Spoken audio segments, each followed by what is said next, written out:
Como esse é o segundo vídeo da nossa série, eu já vou considerar que demos as devidas introduções, os devidos textos bíblicos e vou partir direto para nosso momento, nosso ensino de hoje.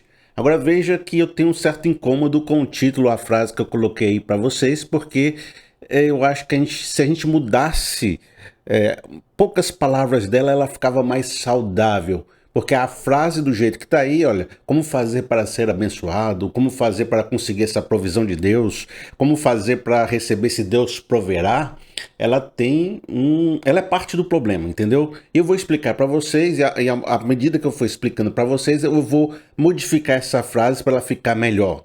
Mas veja, eu vou começar contando uma história que já aconteceu comigo como pregador, como pastor, e não foi só uma vez que aconteceu diversas vezes. Eu vou usar só um exemplo. Olha, eu estava uma vez ensinando sobre pequeno grupo e usei o exemplo do meu pequeno grupo para ilustrar quão benefício, assim, quão bom é ter um pequeno grupo, como é bom a gente ter relações de comunhão com os irmãos, como é esse o propósito da igreja, juntar os crentes, né? Juntar aqueles que temem a Deus para compartilhar uns aos outros. E falei que Deus se manifestava nessa relação. Por quê? Porque eu tenho dons, eu tenho capacidades, eu tenho experiências, e quando chega no meu pequeno grupo e outra pessoa está passando uma dificuldade, eu vou lá, aplico, falo, consolo, e da outro dia, aquela pessoa, quando eu estou passando mal, quando eu estou passando uma dificuldade, quando eu tenho, sabe, uma história que eu estou em dúvida de como prosseguir, outra pessoa tem outra experiência, outros dons, pode fazer uma oração por mim e ela me consola. Aí eu contei que ao longo do tempo, no meu grupo, porque quando você tem um grupo de 2 meses, de 3 meses, que se vocês nem criam intimidade, essa visão que eu vou contar agora não acontece. Mas quando você tem um grupo assim de 2, 3 anos, 4 anos, em que se gera uma intimidade, você observa a história de vida de cada um ao longo do tempo. E aí, como eu sou observador, porque tem gente que tem a memória de uma ervilha, né? Uma vez uma irmã, ela contou um negócio no grupo, a gente orou por aquilo, uma tragédia, um drama. Aí, 2 semanas depois, eu cheguei para ela e perguntei: Fulana, e como é que tá aquela situação? Ela falou assim: que situação? Aquela da tua tia, que aconteceu aquilo e tal. Minha tia? Eu disse: rapaz, a pessoa se esqueceu. Tava toda aflita naquele dia, aquele negócio. Passou 2 semanas, memória de uma ervilha, né? Tem gente que não se lembra nem que Deus deu uma benção. Mas para quem é observador como eu, como você é observador, observa que durante 4 anos, Deus pode ter feito maravilhas na vida de cada uma daquelas pessoas do seu grupo. E isso serve de testemunho para todos que estão ali acompanhando. Por exemplo, eu estava uma vez... Fulano estava com um problema no casamento, certo?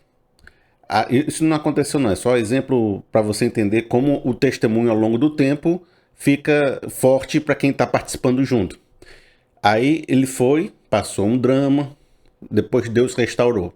Mas naquele ano eu não passei nenhum problema, mas eu vi Deus agindo na vida do meu irmão. Eu não tinha testemunho na minha vida, mas eu tinha testemunho na vida do irmão. Aí a outra estava com um parente doente, estava com uma familiar doente, estava com a mãe doente. Foi curado, superou a cirurgia, voltou para casa, está feliz. Nenhum parente meu ficou doente. Eu não tive que orar por nenhuma doença, mas eu vi Deus agindo na vida de uma pessoa do meu grupo. Então, se eu tenho 10 pessoas no grupo, são 10 oportunidades de receber um testemunho de que Deus age do meio de nós, que Deus provê, que Deus vem com as suas bênçãos. E eu contei várias bênçãos que aconteceram no meu grupo, nesse grupo de 10 pessoas, ao longo de vários anos. Terminei a pregação consciente de que as pessoas procurariam se relacionar, ter comunidade, viver uns aos outros, experimentar disso que é praticamente a gênese do que seria uma igreja de verdade, a junção uns aos outros, 2 ou 3 reunidos em meu nome. Queriam viver essa consolação, queriam entender a força de estar junto, sabe? Rapaz, eu pensei nisso tudo, pensei assim, rapaz, mudei o mundo, transformei pessoas, transformei situações, transformei ambientes. E o que eu senti é que depois que eu preguei isso, as pessoas chegavam para mim com a seguinte indagação: Felipe, teu grupo é do poder, viu? Rapaz, tu contou ali as bênçãos que recebeu, como é que eu faço para participar do seu grupo? Aí a pessoa diz assim, rapaz, qual é o método para receber essas bênçãos também? Qual é o ritual? Qual é a fórmula? Como é que você fez para Deus abençoar? Como é que Deus... Aí eles começaram a achar que o poder estava no meu grupo e que ali era o lugar de receber a bênção, ali que o fogo estava se manifestando e que por eu fazer parte do grupo, que aquelas bênçãos estavam chegando e eles pararam de olhar todo o ensino para começar a prestar atenção como é que faz para receber a bênção, como é que tá, como é o recurso, como é que faz aí, é assim, fala isso, é essa oração, porque o foco deixou de ser todo o ensino que eu estava fazendo, que eu achei que eu ia mudar o mundo e passou a ser a formulinha da religião, a formulinha da feitiçaria, a formulinha da troca. Eu sei que isso é uma coisa do brasileiro. Eu não sei se é uma coisa do mundo todo, porque eu não vivo no mundo todo, mas eu vivo no Brasil. Eu já achei que esses problemas eram do mundo evangélico, numa época. Dizer assim, os evangélicos são assim, os evangélicos são assados. Eu comecei a ultrapassar esse sentimento porque eu comecei a viver e falar até para públicos que nem são evangélicos. E me relacionar com pessoas e perceber que é o brasileiro, não é o evangélico, sabe? Às vezes a gente fala muito mal dos evangélicos, mas a gente devia começar a pensar, será que não é a nossa cultura em vez dos evangélicos? Os evangélicos é só reflexo de nós como uma cultura brasileira que vive atrás de uma oportunidade, vive atrás de como receber a bênção, está mais focado na troca com Deus, no Deus utilitário, do que num relacionamento verdadeiro, do que aprender de fato como é que faz para virar um crente e ter uma espiritualidade profunda. E eu comecei a perceber que é uma coisa generalizada, todo mundo meio que pensa assim. E isso me desanima muito, me deixa um pouco frustrado, mas eu vou aprendendo ao longo do tempo a lidar com isso, a não criar expectativa nas pessoas, a fazer meu trabalho, e se as pessoas escolherem caminho X ou Y, elas que, né, depois conversem com Deus pelo caminho que elas estão escolhendo. Mas eu faço meu trabalho, eu vou ensinar, assim como eu estou ensinando vocês agora. Mas preste atenção, eu fico frustrado e decepcionado também, porque de alguma forma eu percebo que essa atitude não causa o produto que essa atitude busca. Então, é uma atitude ineficiente. É uma atitude de desperdício de energia. Como assim, Felipe? Fala de outro jeito para a gente entender. É um paradoxo. Quem vive a busca da bênção é sempre aquele que está sem bênção. Já percebeu isso? Quem vive atrás do como é que eu faço para receber, como é que eu faço para poder descer, como é que eu faço para ir naquele grupo que ali acontece. Essa pessoa que tem esse tipo de atitude, geralmente é aquela que está sempre precisando da cura, precisando do financeiro, precisando da libertação, precisando de alguma coisa. Ele nunca está com os recursos e sempre está atrás de como receber os recursos. Quem vive atrás da bênção sempre está com bênção faltando. Porque ir atrás da bênção não traz bênção. E é esse o paradoxo. Quando eu vou atrás de Deus por causa das bênçãos de Deus, Deus se esconde de mim. Né? Pessoa, eu estou buscando Deus para ver se Deus alivia meu lado. Estou buscando a Deus para que, ao glorificar, eu possa ser presenteado, possa ter recursos, possa ser uma pessoa mais próspera, possa ser uma pessoa com tudo resolvido na minha vida. Quando você procura Deus por esse motivo, parece que Deus se esconde. E é exatamente essa pessoa que depois fica dizendo, cadê você, Deus? Eu fui atrás de você, você não me deu uma bênção. Cadê a sua justiça? Cadê a retribuição de Deus? Cadê que não aconteceu? Porque essa pessoa procurou a Deus por esses elementos e parece que Deus se esconde quando esses elementos, quando a sua busca é por esses elementos. Eu vou trazer um texto bíblico para a gente ilustrar, abrilhantar essa nossa primeira reflexão. Veja só, quando diz aqui, olha, em 1 Reis, no capítulo 3, no verso 5, essa passagem é muito conhecida e eu não vou nem explicar muito, porque você já sabe do que eu estou falando, eu já fiz até 2 mensagens sobre essa passagem. Em Gibeon, o Senhor apareceu a Salomão num sonho, à noite, e lhe disse, peça-me o que quiser e eu lhe darei. Agora, Senhor, meu Deus. Aí ele vai falar assim, rapaz, Deus, você fez meu pai Davi ser um excelente rei. Um rei, sabe, condecorado por todo mundo, amado por todo mundo, segundo o seu coração. E agora ele vai falar sobre ele, que ele era um homem jovem, que estava assumindo o reinado no lugar do seu pai Davi com muita responsabilidade. Ele vai dizer o seguinte, olha, agora, Senhor meu Deus, fizeste o teu servo reinar em lugar do meu pai Davi. Mas eu não passo de um jovem, não sei o que fazer. Teu servo está aqui entre o povo que escolheste, um povo tão grande que nem se pode contar. Dá, pois, ao teu servo um coração cheio de discernimento para governar o teu povo e capaz de distinguir entre o bem e o mal, pois quem pode governar esse teu grande povo? É a questão de que Salomão estava pedindo sabedoria para governar. O pedido que Salomão fez, agradou o Senhor. Por isso Deus lhe disse, já que você pediu isso e não uma vida longa, nem riqueza, nem pediu a morte dos seus inimigos, mas discernimento para ministrar justiça, farei o que você pediu. E lhe darei um coração sábio e capaz de discernir, de modo que nunca houve nem haverá ninguém como você. Também lhe darei o que você não pediu, riquezas e fama, de forma que não haverá rei igual a você durante toda a sua vida. Salomão encontrou-se com Deus em sonho. É como se no íntimo do nosso coração Deus estivesse fazendo um discernimento sobre as nossas intenções. Pense aí como se Deus estivesse visitando a sua mente, seu coração, as suas intenções e fazendo uma pergunta: o que você quer que eu te faça?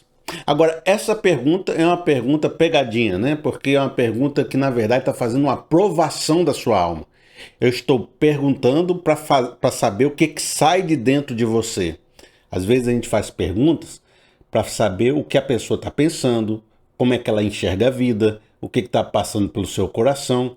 E Deus faz a pergunta que poderia acionar a ambição, poderia acionar a coisa, perceber se ele era um rei interesseiro, se ele é um rei que estava focado no poder, em matar inimigos, raivoso, ambicioso, com sentimentos ruins, né? E sentimentos egoístas, ficar rico, né? Ter dinheiro, cobiçoso, né? Então, o que Deus estava sondando é quais as intenções de Salomão, assim como ele faz isso com a gente, ele sonda o nosso coração.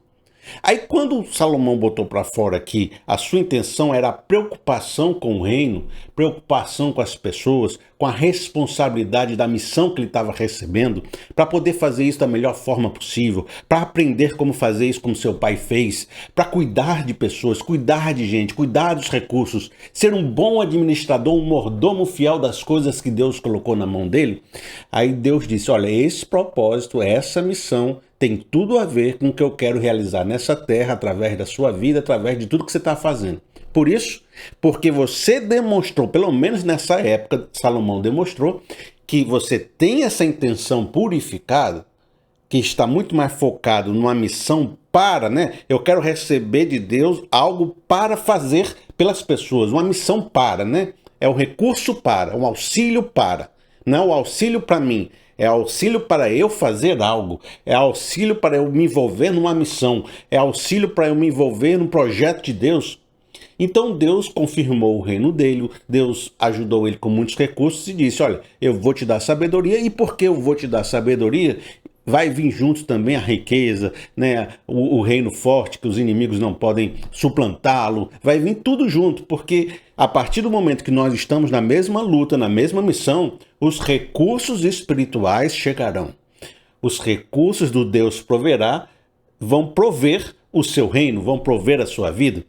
Mas antes precisou que você sintonizasse o seu coração com a missão que Deus tinha para você.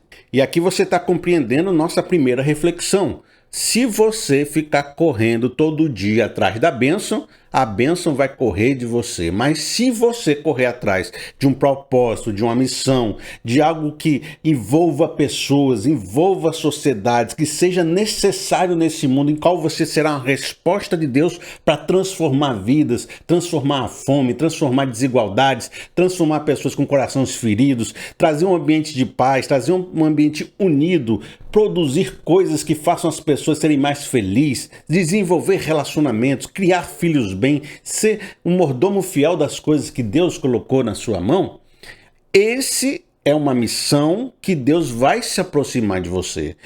A busca pela missão vai me trazer mais recursos espirituais, porque Deus vai estar interessado em lutar junto comigo as missões que Ele me deu. De uma outra forma, eu sempre repito essa palavra, eu digo assim, se você lutar as lutas de Deus, é Deus que luta por você. Por que que às vezes você está vivendo e você não tem recebido os recursos espirituais e as bênçãos de Deus? Porque você está buscando pela bênção, buscando de forma egoísta, buscando de forma individualista. Mas quando você assume um propósito, assume um significado, assume uma missão, que é uma missão que Deus tem tudo a ver com ela, então você vai começar a perceber as bênçãos de Deus, os auxílios de Deus se manifestando em sua vida. E é isso que você vai ver em Mateus 6, no verso 31, quando Jesus fala diretamente com pessoas que estão procurando recursos para si. Diz assim: portanto, não se preocupem dizendo que vamos comer ou que vamos beber, ou que vamos vestir, que é isso que a maioria das pessoas estão procurando. É como se vestir, como comer, como viver, recursos para pagar o boleto, recursos para viver a vida, e Deus vai me ajudar nisso, Deus vai me ajudar naquilo, Deus abre essa porta, Deus me dá essa libertação, muito focado no receber. Pois os pagãos, quem não é crente, quem não tem esse relacionamento com Deus, quem não conhece quem é Deus de verdade, é que corre atrás dessa coisa, e essa é a cultura brasileira pagã, que embora ela se chame evangélica, católica, ou seja, qual o nome você der, ela se relaciona dessa forma, atrás da troca pela bênção, de receber o recurso. Mas o Pai Celestial sabe que vocês precisam dela. Não é que Deus seja indiferente ao seu pedido, à sua necessidade, ele sabe. Mas o relacionamento com ele não pode ser feito por meio da troca nem por meio da bênção. Então, Jesus Cristo fala: busquem, pois, em primeiro lugar, a missão, o propósito, o significado da sua vida, como você vai ajudar a implantar esse reino de Deus e a sua justiça, até porque nós somos agentes da justiça, promovendo a justiça nesse mundo, e todas essas coisas lhe serão acrescentadas. Aí ele volta para a bênção. Então você ficará habilitado para receber bênçãos, porque a gente vai estar lutando uma luta junto, e dentro dessa luta os recursos de Deus virão, porque a gente está sintonizado e alinhado com o pensamento. Então não é o foco na bênção que traz a bênção. Pelo contrário, o foco na bênção afasta a bênção de você. É pelo foco na missão, no propósito, no significado, que o sobrenatural de Deus vai acabar acontecendo na sua vida. Vai prover você de auxílios divinos para que a gente possa suplantar as adversidades, tá certo? Aí agora você fala comigo. É você agora nesse momento que está falando comigo. Felipe, aí eu vou dizer assim para você, deixa eu dizer um negócio. Agora é você que está falando, certo? Tem que dizer para você entender que você está conversando comigo agora. Nem sempre, quando a pessoa está buscando uma bênção, é um coração cobiçoso, ambicioso, interesseiro, de troca. A gente tem que entender que a gente vive num país, numa realidade muito sofrida, muita desigualdade, muita gente está não tem o que comer direito. Então a pessoa o que vamos comer, o que vamos beber, o que vamos vestir, é porque isso é uma realidade sofrida. As pessoas estão vivendo com muito pouco, sofrendo, sem poder ter saúde, sem poder ter oportunidades de vida. E às vezes elas se aproximam de Deus e elas clamam por isso porque está faltando muita coisa na vida dela. E você coloca sempre que essa aproximação tem que ser por um propósito, uma missão, e parece que você sempre está colocando que Deus só vai ajudar a gente se a gente estiver lutando por coisas grandes, pelo departamento da igreja, por um ministério X, pelo evangelismo, e que ele não se preocupa com a nossa vida, porque há uma vida sofrida aqui embaixo. E que esse sofrimento impede até que as pessoas ajudem nesses grandes propósitos. Às vezes o cara está trabalhando muito, não consegue nem pensar em nada de grande propósito, porque ele tem que viver, tem que sobreviver. Então, você coloca Deus como uma pessoa que não se importa conosco. Eu queria dizer para você que essa visão está um pouco equivocada, porque talvez você esteja desconectado da maneira como eu trato o que significa missão, né? A gente já falou isso aqui outras vezes, mas nem todo mundo assiste os vídeos. Às vezes você chegou nesse vídeo, né, hoje, né, não me conheceu hoje. Eu trato a missão de Deus como aquela ideia do administrador fiel, do mordomo fiel. A gente não está tratando a missão só como coisas da igreja, como coisas de pregar o evangelho, da missão, de ser um missionário na África, de distribuir folheto no sinal, sabe? De estudar a Bíblia na igreja no grupo das 7 horas, da oração das irmãs. Não é isso. embora isso também seja um papel nosso como cristão, o se reunir, o estar juntos e o celebrar. Mas eu trato a missão de uma forma integral. Toda a sua vida faz parte de ser sal e luz desse mundo, faz parte de ser um representante de Deus e ser um mordomo daquilo que Ele lhe entregou. Cada um de nós tem suas responsabilidades e essas responsabilidades fazem parte de nossa missão. Então, e aí eu quero que você entenda isso muito bem, os nossos recursos são parte de nossa missão de Deus. Os nossos filhos são parte de nossa missão. O nosso sustento, a nossa casa, o nosso trabalho, a nossa maneira de conseguir recursos para sobreviver faz parte de nossa missão e faz parte do nosso envolvimento com a sociedade de ser sal e luz nela através daquilo que a gente faz, daquilo que a gente tem. Então, tudo quanto a gente fizer, seja quer comais, quer bebais, quer façais qualquer outra coisa, façam tudo para a glória de Deus e a gente vai prestar contas a Deus disso que estamos fazendo. Então, se eu pensar assim, não é só departamento de igreja, é ministério X, evangelismo, doar para um missionário, não. Tem a ver com todo o universo da sua vida, é a sua missão em Cristo, a sua missão em Deus que Ele te deu, a sua responsabilidade. É a responsabilidade que o Salomão estava recebendo, é o seu pedacinho do reino que você cuida. Isso significa que eu estou trazendo o conceito para dentro da sua casa, para o seu micro-universo. E é ali, como aquilo é a sua missão, cada pessoa tem um micro-universo, a gente não é essas coisas grandes todas, ninguém aqui é o presidente do Brasil, ninguém aqui é o presidente da empresa mais bonita, do partido mais maravilhoso, que tem poder, que tem ONG, que tem influência, o homem mais rico do mundo, a gente é o dono da quitanda, a gente, né, é o cara que presta serviço dentário, é alguém que faz um pastel, a gente é pessoa simples, aí tem um universo ali pequeno. A gente tem a nossa igreja, a nossa família, a nossa mãe, nosso serviço, nosso cachorro, né? A gente tem esse universo pequenininho. Dentro desse pequeno reino que eu cuido, sim, Deus pode vir com auxílios para ajudar a gente a se sustentar, para ajudar a gente a conviver melhor, para ajudar a gente a perdoar, para transformar nosso coração, para transformar nossa vida, para nos libertar, para abrir uma porta, para fazer tudo isso, para trazer saúde. Porque isso faz parte da missão e Deus vai trazer o seu proverá para essas missões. Então, está totalmente alinhado com a ideia de que Deus cuida de nós, que se importa com nós, que está, sabe, junto com nós com a nossa missão. Porque nossa missão pequena é também parte daquilo que Deus quer fazer de uma forma macro. As coisas pequenas não são desprezadas por Deus. Mas isso não significa que eu estou retirando todo o ensino que eu fiz sobre propósito e sobre missão. Porque mesmo no nosso mundo micro, existe uma forma de enxergar a vida onde eu vejo ela de forma altruísta, olhando para o próximo, olhando para as necessidades, olhando com o coração contrito, transformado, empático, misericordioso, lutando as lutas de Deus naquele micro-universo. Ou eu posso olhar de forma egoísta, como é que eu faço para ganhar isso, como é que eu faço para ter aquilo, como forma cobiçosa.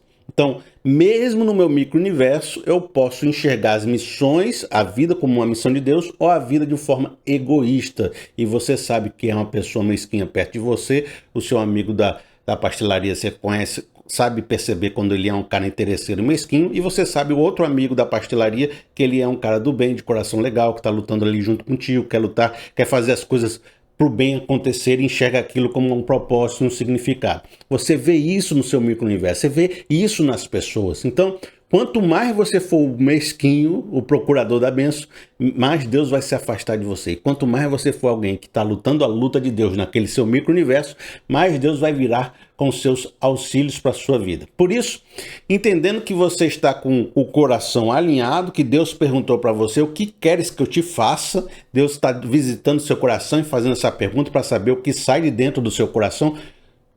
Ô, Juliana, Roberto, Guilherme, qual é o seu nome, hein? Deixa eu ver se eu adivinho. Fábio, Mirtes, Maria. É o nome mais colocado em mulheres no Brasil é Maria. Devo ter pegado metade de vocês, né? Maria, o que é que você precisa para fazer as missões de Deus na sua vida? Vamos supor que Deus chegou para você que nem chegou para Salomão. Ele diz, eu sou o Deus de toda a provisão, sou Jeová Jireh. Eu sei que você está com o coração alinhado, Você está lutando as missões de Deus com um coração bom, com um coração certo, para fazer o bem nessa vida, para construir um pedacinho do reino onde você vive. O que é que você precisa para que você possa construir bem esse reino aí? Deus está botando o cheque aí na mesa. Qual é o milagre? Qual é a libertação? Qual é o caminho? O que é que está precisando de auxílio para que você possa manifestar o reino no ambiente que você está vivendo? Qual é a capacitação que está faltando? Qual o recurso que está faltando? Qual o auxílio que está faltando? Quais as pessoas que estão faltando para que a gente possa implementar e fazer esse reino acontecer e você transformar a vida de pessoas e transformar o ambiente que você vive? Se você tiver com o coração alinhado, aquilo que você responder vai revelar o teu coração. Felipe, você está falando comigo de novo, certo? Eu vou falar o seguinte para mim agora. Felipe, essa diferença, quando eu olho no mundo micro, entre um coração que está lutando por um propósito ou um que está lutando apenas em busca de bênção, é muito subjetiva. Porque se eu olho na minha vida pessoal, tudo que é minha luta é para mim minha missão. E tudo que eu preciso faz parte dessa missão. Como é que eu posso entender que eu estou orando com o coração certo ou se eu estou orando com o coração errado? É muito subjetivo essa diferença. Eu mesmo não consigo perceber até onde o meu sentimento está sendo totalmente dentro da missão, até onde eu só pensei que eu estou precisando de tal coisa e pedi a Deus, e eu não sei se eu estou fazendo errado, se eu estou fazendo certo.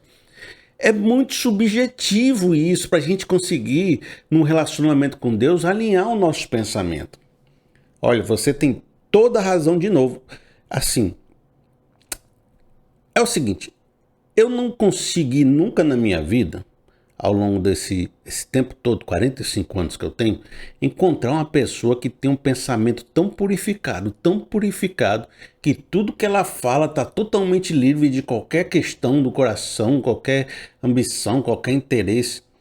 Porque eu acho que a carne e o espírito habitam dentro de nós, eles estão em conflito. E às vezes a gente está falando tá 70% purificado, 30% complicado. Aí às vezes a gente está falando tá 80% complicado e 20% purificado. Tá tudo misturado. Realmente eu não sei se existe alguém totalmente purificado e se existe alguém que consegue fazer essa distinção tão perfeita no coração. Porque às vezes você vê o ministro de louvor que ele está ali querendo orar para que o ministério seja uma bênção, para que, eu estou colocando em contexto de igreja, para você ficar bem claro, porque eu sei que vocês entendem melhor quando eu coloco em contexto de igreja. Quero que o ministério seja uma bênção, quero que o povo se quebrante com louvor, eu quero que Deus faça uma grande obra nessa igreja por meio do ministério de louvor e que seja um louvor que seja reconhecido por todo mundo. Até onde esse cara está realmente comprometido com o ministério de louvor?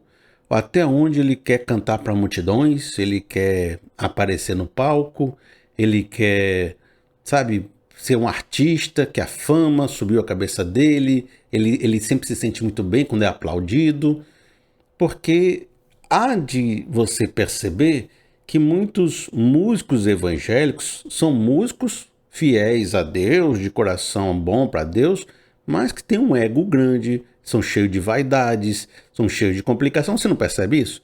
Mas são pessoas que estão lutando pelo reino de Deus de uma maneira boa, ao mesmo tempo você percebe que eles têm cheio de problemas no coração também. Então você percebe, ninguém é purinho.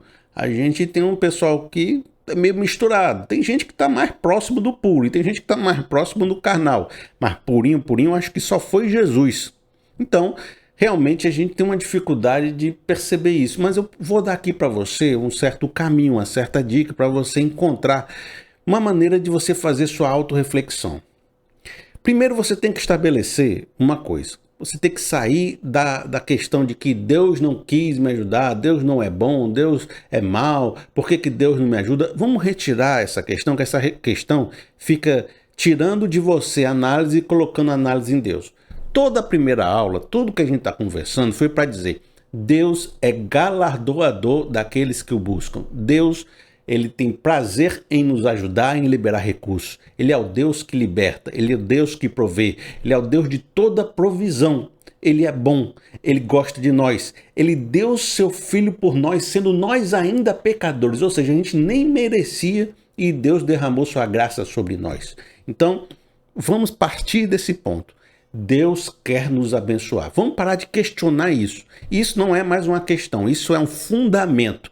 Deus é bom, Deus nos dá a vida, Deus nos dá a natureza, Deus nos dá a respiração, Deus nos dá propósito, Deus nos dá bênçãos, Deus nos dá direções, Deus está junto conosco, nos deu o seu Espírito Santo. Deus é um provedor, Deus proverá.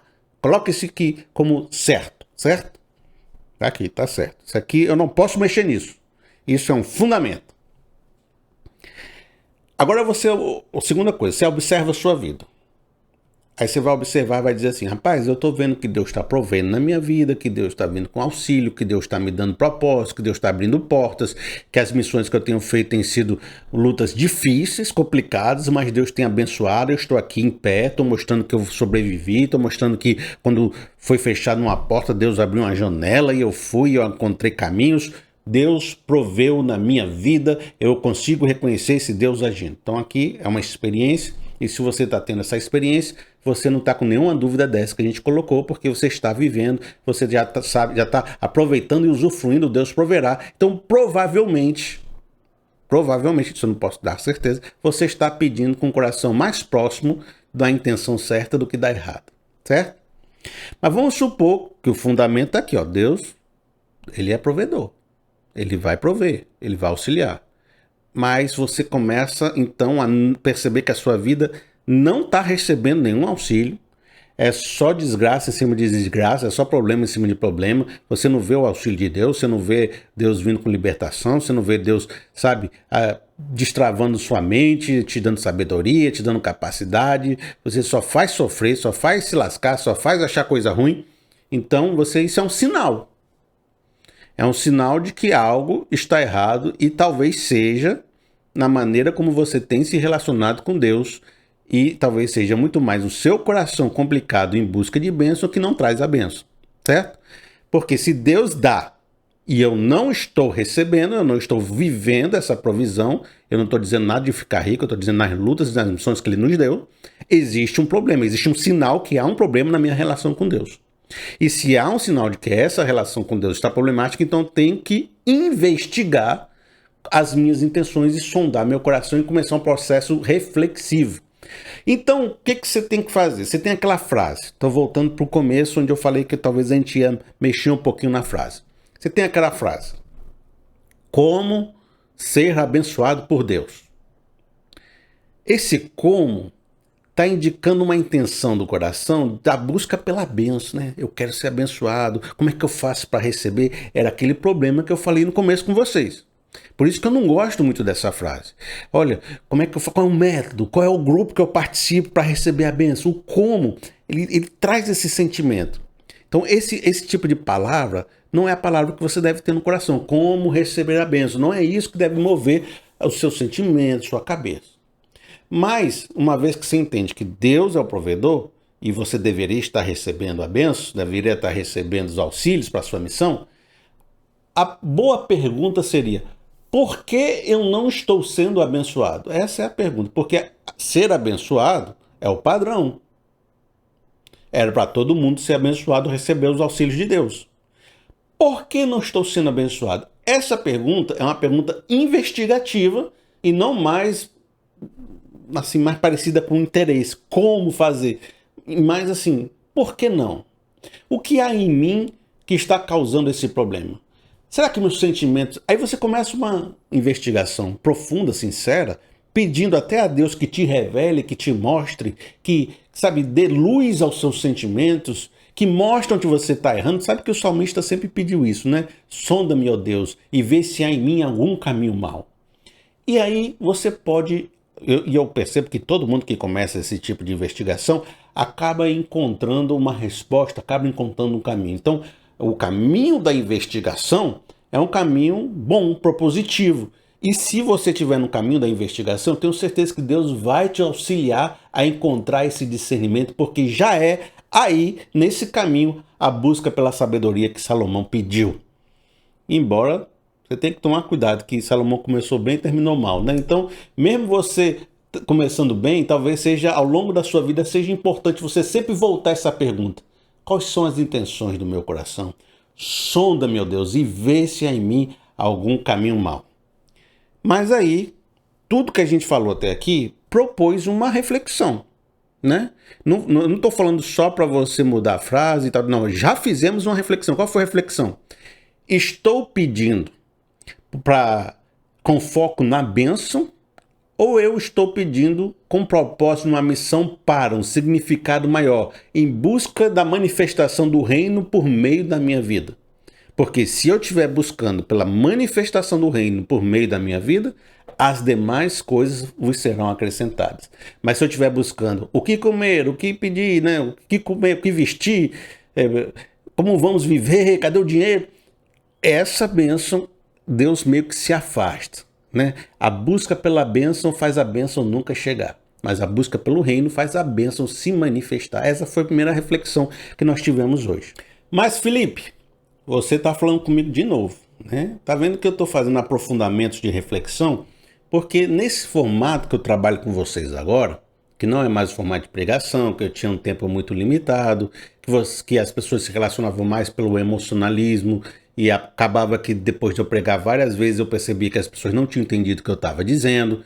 Ah, mas não, eu entendo, Felipe. Você disse que entende, mas as pessoas que eu conversava eu percebia que não entendiam o que eu tinha dito. Então, exatamente igual a questão do pequeno grupo que eu falei, que eu falava aquilo tudo e no final a pessoa me perguntava como é que faz para ganhar a benção. Eu estou aqui conversando com vocês com mais profundamente, fazendo reflexões, fazendo perguntas, tirando a expectativa da emoção, para que você possa concentrar no que eu estou dizendo e você possa entender se esse argumento, essa reflexão está falando com você nesse momento. Então você vai dizer para mim agora, Felipe, mas eu percebo na minha vida e na vida das pessoas que eu conheço, ou de observar a vida, que muita gente enxerga a sua vida como uma missão de Deus. Enxerga a sua vida com propósito, sempre é uma pessoa mais altruísta, pensa nos outros, nos uns aos outros, e as pessoas não estão com sentimentos tão ruins. Mas acontece que ainda assim você percebe que o sofrimento é muito grande. O Brasil é um país bem religioso, e não é possível que todo mundo religioso aí seja pessoa ruim, seja complicada. Tem muita gente de coração bom e ainda assim pessoas passam dificuldades, pessoas passam dramas. O Brasil é desigual, o Brasil tem sofrimento, o Brasil sofre. A gente percebe isso na rua, percebe o sofrimento. Não dá para explicar o sofrimento só porque as pessoas não estão olhando o seu coração, não estão olhando a sua missão. Tem muita gente boa, tem muita gente lutando que está vivendo o sofrimento.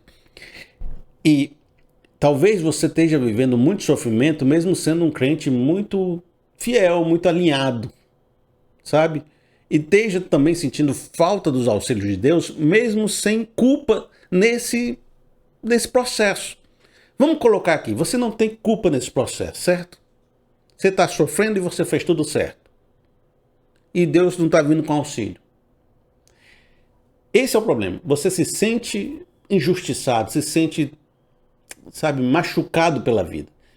E o que eu posso dizer para você é que eu fico triste por você estar vivendo essa situação. E de que eu não tenho uma palavra mágica aqui que eu diga, sabe, se você fizer isso, isso aí desbloqueia. Se eu fizer isso, sua sorte vai mudar. Porque eu não sei. O sofrimento já foi descrito por Jesus. No mundo tereis aflições. É um coeficiente dessa vida de um mundo caído. Depois que o pecado entrou no mundo, a natureza caiu, o ser humano caiu, a cobiça virou o padrão do ser humano. A gente vive num mundo onde a gente tem as condenações por causa do pecado. A gente diz que a gente vai ter que trabalhar com sofrimento para conseguir nossos recursos, que a gente morre, sabe? Que a gente vai ter dor para viver essa vida. E o mundo está cheio de aflições por meio do pecado que entrou em nós e nós acabamos machucando outras pessoas e formando uma sociedade adoecedora. Então, esse mundo não está pautado na justiça, está pautado na queda pelo pecado. Então, quando a pessoa diz assim, eu vou fazer ali uma regrinha bíblica que vai fazer a prosperidade chegar. Você lê um verso de Provérbios e acha que é assim que funciona a vida. Aí você um dia vai descobrir que, na verdade, o que rege a vida é o Eclesiastes. Eu vi gente que corria muito bem e não ganhou a corrida. Eu vi gente que trabalha muito bem e ficou com fome. É um Eclesiastes, é uma decepção. Por quê? Porque não é a justiça que governa o mundo, é a aflição, é o sofrimento, é o mundo caído. E Jesus nos convoca para ser esse agente do reino, como diz lá o Sermão do Monte, né? Bem-aventurados vocês que têm fome e sede de justiça, porque vocês serão parecidos com os profetas do Antigo Testamento e que lutavam por aquilo que é certo. E você sabe que o destino dos profetas do Antigo Testamento não foram muito bom também não, né? Perseguição, pedrado, vai ser igual o Filho de Deus, que foi crucificado. Mas nós que somos agentes da justiça, a gente vem a esse mundo para deixar as coisas mais certas, mais corretas, para que o recurso chegue para quem tem fome, para que as pessoas possam ser mais amáveis, para que esse ódio possa ser tirado do coração, para que haja perdão. A justiça é uma possibilidade, mas não é uma realidade. Por não ser uma realidade, ela afeta a vida de todos nós e há pessoas que estão sofrendo muito mais que outras e não estão conseguindo perceber esses auxílios de Deus. Agora, também uma resposta de Jesus para isso é de que nem sempre a gente tem que olhar essas recompensas, esses auxílios e essas condenações apenas no período curto de nossa vida. Jesus ele sempre estica esse ensinamento para além do período que nós estamos apenas focando e vivendo. Ele coloca tudo para a eternidade. Então, se às vezes houve grande falta na sua vida hoje, não quer dizer que Deus não está olhando por você, que Deus não lhe ama e que Ele não tem preparado para você uma mesa farta na frente dos seus inimigos, como diz o Salmo 23. Eu queria ler isso com você, está aqui no verso de Lucas 16, no verso 25. Lucas capítulo 16, no verso 25. Mas Abraão respondeu, filho, lembre-se de que durante a sua vida você recebeu coisas boas, enquanto que Lázaro recebeu coisas más. Agora, porém, ele está sendo consolado aqui e você está em sofrimento. Ainda que esteja lhe faltando algo, ainda que a vida tenha sido mais dura para você do que para outras pessoas, ainda que você esteja em intenso sofrimento, se a gente conseguir olhar como Jesus nos revelou que existe uma eternidade e que Lázaro, por exemplo, sofreu demais nessa terra e que ele estava agora revelando que Lázaro estava vivendo em consolação, em bens assim, vivendo uma vida melhor no porvir, na consumação dos séculos. Então o que Abraão estava dizendo ali? Olha, ele teve muito sofrimento nessa terra, agora ele está vivendo aquilo que ele não teve na terra, ele está vivendo essa consolação. A gente pode entender que haverá um dia onde Deus vai restaurar essa humanidade, vai restaurar esse mundo caído, em que as coisas vão voltar ao seu lugar de justiça. E se você teve uma vida mais difícil, meu irmão, saiba que há preparado para você um alento, um enxugar de lágrimas, que você não vai mais sentir essa tristeza e que Deus está preparando para você um lugar maravilhoso. Se console com essa palavra.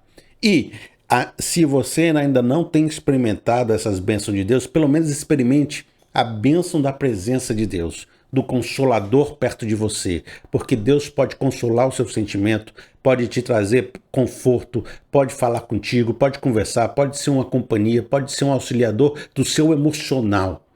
Converse com Deus, porque Deus pode ser o seu presente hoje, pode ser a sua bênção, pode ser o seu consolo. E aí, a partir daí, quem sabe, Deus não consegue trabalhar teu coração, trabalhar a sua vida, e você ouvir palavras dele, de repente você restaura o seu ânimo, restaura seu coração e consegue viver melhor.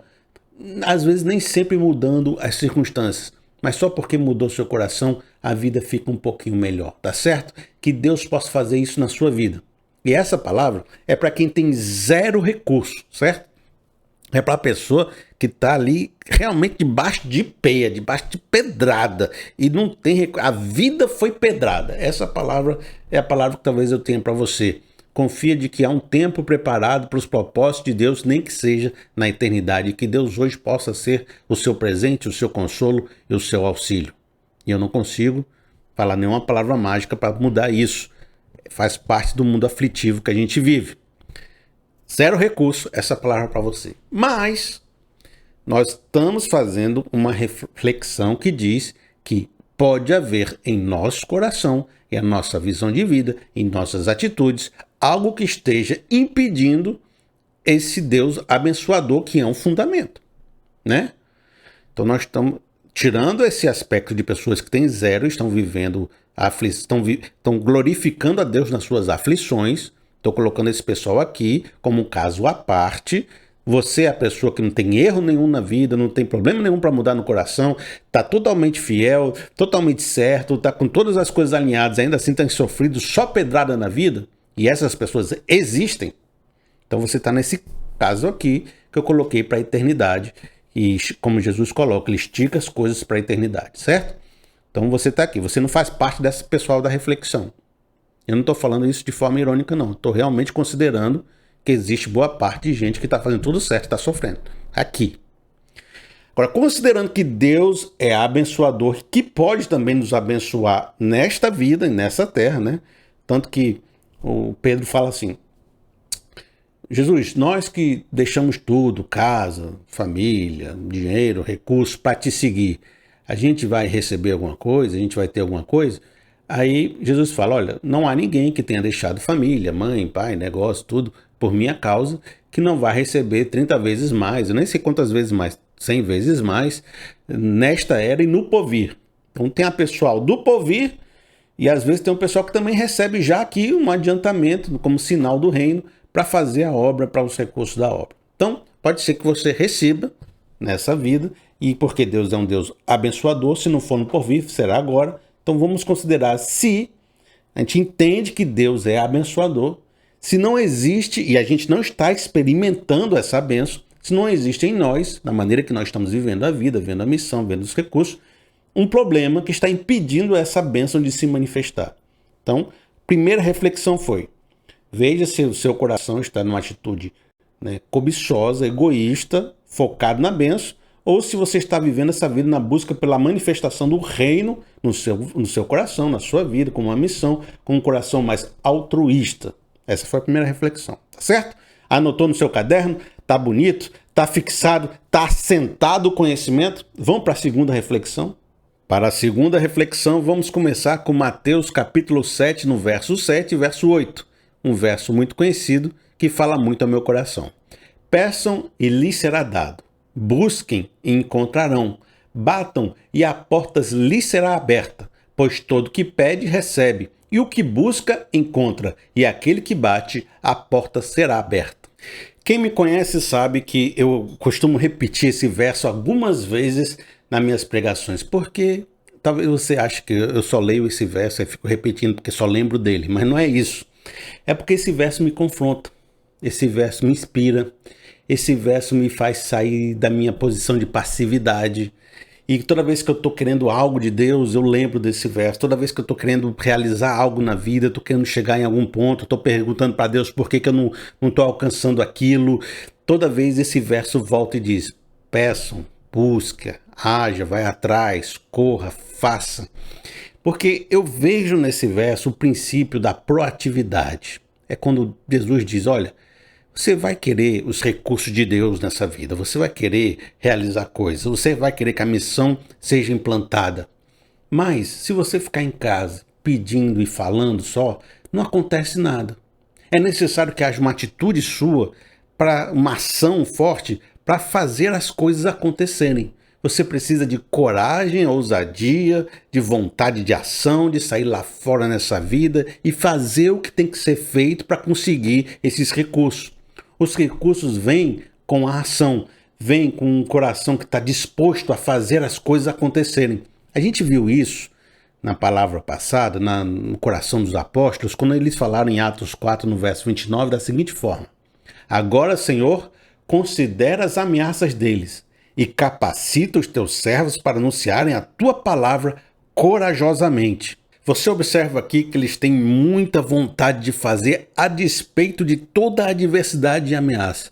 Pode ser que muitos cristãos nessa hora dissessem, é muita ameaça, é muita gente vindo contra nós, é muita peia, muita adversidade, eu vou desistir, vou ficar quieto no meu canto, vou me esconder, vou para minha zona de conforto. Mas os apóstolos que recebiam recursos espirituais, eles estavam dizendo, me capacita mais, me dá mais, que eu vou lá na frente, eu vou enfrentar, eu vou desafiar, eu vou fazer o que tem que ser feito.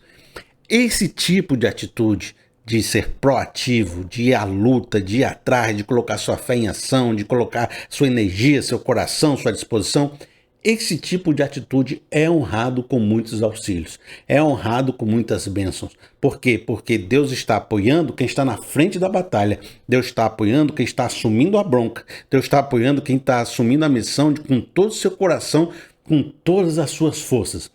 Então, ser proativo, ser ativo, é algo que atrai a bênção de Deus, que é abençoado com auxílios para que a gente continue a lutar. Ser proativo, peça, busca, corra, faça, vá atrás. A atitude da passividade, ficar dentro de casa, na sua segurança, pedindo que Deus faça alguma coisa, essa atitude é a que menos recebe os auxílios, é a que menos toca o coração das pessoas, é a que menos aglutina as pessoas em volta de uma luta e de uma missão. Veja, pode ser que hajam pessoas que digam assim, rapaz, sabe por que eu não agi? Porque, olha, tinha essa dificuldade, não tinha dinheiro, o que você queria que eu fizesse? Não tinha dinheiro. Tu queria que eu fizesse o quê? Aí coloca assim, te ameaça, né? Você faria o quê se fosse no meu lugar? Não tem dinheiro. Ou a pessoa diz assim, rapaz, a pessoa estava doente, o que eu posso fazer? Não posso fazer nada, tá doente. A pessoa diz assim, rapaz, eu fui atrás de emprego, não tem emprego. Se tivesse emprego, eu ia atrás. Não tem emprego. Por isso que eu não vou. Eu fico aqui em casa porque não tem. Então, ela coloca todas as adversidades e limitações como justificativa para não agir. Então, essa pessoa está dizendo, eu só vou agir quando lá fora tudo estiver propício para que eu possa agir. Ou seja, eu só vou botar uma empresa quando todos os clientes estiverem me pedindo para me botar a empresa e dizendo, já fechando o contrato e dizendo que vão me dar dinheiro se eu botar a empresa. Mas eu só vou atrás de emprego como me disseram que tem uns 5 empregos me procurando.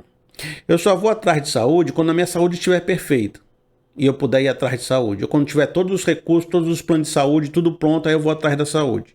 Eu só vou... Rapaz, aí você diz, eu só vou agir quando não tiver mais nenhum empecilho lá fora, quando todas as provisões já tiver chegado, quando eu tiver com todos os sinais dizendo, Deus mandou o sinal dizendo que eu tenho que ir, a outra revelou, o pastor disse, a Bíblia falou, eu orei, mas ainda estou esperando o meteoro passar no céu para que eu possa ir, porque não há sinal que seja suficiente para quem não quer sair. Para quem não quer sair, você pode mandar 20 sinais dizendo que você tem que sair, o cara está esperando o 21º. Mas para quem tem a disposição de Senhor nos capacita, ele sai primeiro e vê o sinal e o recurso depois. Então, essa atitude da passividade, ela não atrai recurso. Eu até vou te dizer, no meu trabalho, quando eu trabalhava lá na publicidade, eu via gente que dizia a seguinte frase. Ele era um artista, e como artista as pessoas, né, pagam para você fazer uma arte bonita, e a arte bonita às vezes precisa de um trabalho, um esforço e uma dedicação para que ela fique bonita. Às vezes, um trabalho que você faz com mais dias fica mais bonito do que aquele que você faz em 2 horas, né? Um artista sabe disso. Aí a pessoa diz assim, rapaz, eu vou contratar você. Quanto é o serviço? Aí a pessoa diz, é R$500, é R$1.000. Aí pronto, aqui, eu vou fazer serviço de R$1.000. Aí você faz lá um desenho de R$1.000. Aí a pessoa olha assim no serviço, diz assim, rapaz, mas eu achei que ia ficar tão bonito quanto aquele que você fez pro fulano. Aí ele diz assim, rapaz, aquele do fulano foi 1.500, se você me pagar mais eu faço mais bonito. Aí, rapaz, tem que pagar mais para ser mais bonito? Tem que pagar mais para ser mais bonito. Então, aí beleza, então ficava essa ideia de que você vai fazer melhor se pagarem mais. Acontece que as pessoas nunca pagam mais para você fazer melhor porque você nunca demonstrou que faz melhor as suas artes. Como é que é isso, Felipe? Me explique. Você está falando, eu ainda não entendi. É assim. A pessoa sempre dizia assim, se me pagarem mais, eu faço melhor. Mas ela nunca fazia melhor porque ninguém pagava mais. Então ela nunca foi desafiada, de fato, a melhorar o seu serviço, a ter um portfólio de coisas boas, a mostrar que ela pode muito mais, a sensibilizar o coração dos contratantes de que o serviço dela vale mais do que os outros, que vale pagar mais, que vale tudo. Então ela sempre ficava dizendo, no dia que me pagarem mais, eu saio de casa, eu luto e eu faço mais. Se não vão me pagar mais, eu vou fazer sempre isso que eu sempre fiz, que paga menos. Então essa pessoa sempre vivia com os recursos pequenos e nunca fazia mais porque ninguém pagava mais. E ela só faria mais se alguém pagasse mais. Então ela fica dizendo, quando todos os recursos estiverem presentes, eu serei um artista melhor. Ela não era um artista bom porque ninguém pagava mais. Só que ela nunca foi desafiada a ser um artista melhor porque ela nunca fez mais. Então a lógica é inversa. A lógica de Jesus aqui é, primeiro vai lá, faça, bata a cara na parede, se arrisque, destrua as oposições, seja preso, seja lascado, faça tudo, aprenda a viver no meio da confusão, aprenda a ser um artista que faça o melhor serviço possível com o dinheiro que te deram. E aí as pessoas vão reconhecer e vão te auxiliar e vão te dar mais. E não é, espere te dar mais para você fazer mais. Conseguiu entender agora? Porque essa atitude de esperar ter todos os recursos para você poder ser, para você poder fazer, é a que está deixando você pequeno. Quer ser maior? Seja maior agora. Quer que as pessoas te prestigiem mais? Faça por elas agora. Quer ser reconhecido? Ajude elas. Quer ter o seu projeto aprovado? Vá bater nas portas. Vá demonstrar o projeto. Vai fazer eles acontecer. Mas não tem recurso, não tem dinheiro, não sei o quê. Mas é assim mesmo. Vá se lascando. E nesse processo de ir se lascando, sem saber o caminho que Abraão dizia, Deus proverá lá na frente. Aí o Isaac, mas cadê o holocausto? Tá aqui a lenha, tá aqui, mas cadê o holocausto? A gente vai chegar lá, não vai ter o holocausto, cadê? Abraão dizia, bora que Deus proverá. Sem você andar em direção ao monte do sacrifício, você não vai ver o Deus proverá. É preciso dar um passo de fé sem saber o que tem lá na frente. É preciso lascar a cabeça, se lascar um pouco, para aprender a navegar nos mares turbulentos e chegar onde você tem que chegar. Não existe vida com mar calminho. Não existe, cara. Não existe quem vai chegar para você e dizer, rapaz, teu olho é bonito, tu parece um cara legal, tá aqui 20 mil reais para tu fazer teu serviço. Ninguém vai chegar para você assim, não. Você vai se lascar todinho antes que alguém chegue para você e queira aplicar com você, viver com você, batalhar com você e você receber esses auxílios. Você precisa demonstrar a sua gana, precisa demonstrar o seu valor. Fiz até uma frase bonitinha aqui para nós, diz assim, ó, esperar o dia perfeito para agir, para ser o que Deus quer que você seja, via de regra faz as pessoas nunca serem o que deveriam ser. A ação proativa pavimenta as vias pelas quais os recursos virão. Bacana, né, gente? Felipe, você está falando comigo aqui de novo. Felipe, eu sei que uma ação proativa pode gerar recursos, mas via de regra também, você conhece pessoas na sua vida que se lascaram todinho por tomar iniciativas de ter coragem e hoje estão vivendo muito pior do que antes, porque se abrir para essas vulnerabilidades, para esse risco, para uma situação difícil, é também se abrir para receber dano, para ser, sabe, para perder o que tem, para não preservar as coisas que Deus já colocou na sua mão. Então, o que eu quero dizer para você, Felipe, você está falando comigo, é de que existe uma sabedoria no medo, existe uma sabedoria na zona de conforto, existe uma sabedoria de não ser tão corajoso, porque o corajoso também se lasca mais, se perde mais. Tem cheio de gente corajosa aqui que eu conheço que está pior, que está lascado. Então, Felipe, você deve entender que a busca pela zona de conforto não é uma busca só por fugir dos problemas, é porque tem uma sabedoria da preservação, sabe? Você deveria entender isso, porque você está falando sobre ser proativo, mas não está falando sobre os benefícios de você ser cauteloso, ser precavido, de esperar o tempo mudar para poder sair. De fato, você tem um ponto. Eu estou percebendo que você tem um ponto. E para mim responder esse teu ponto em duas partes, eu vou ler um texto de novo para a gente, tá certo? Diz assim um texto. Atos 5, no verso 18. E lançaram mão dos apóstolos e os puseram na prisão pública. Mas de noite um anjo do Senhor abriu as portas da prisão, tirando para fora, disse... Olha, para que haja um anjo abrindo a porta da prisão, é necessário que haja prisão. E para haver a prisão foi necessário que eles saíssem para lutar e enfrentassem as adversidades, que eles fossem proativos.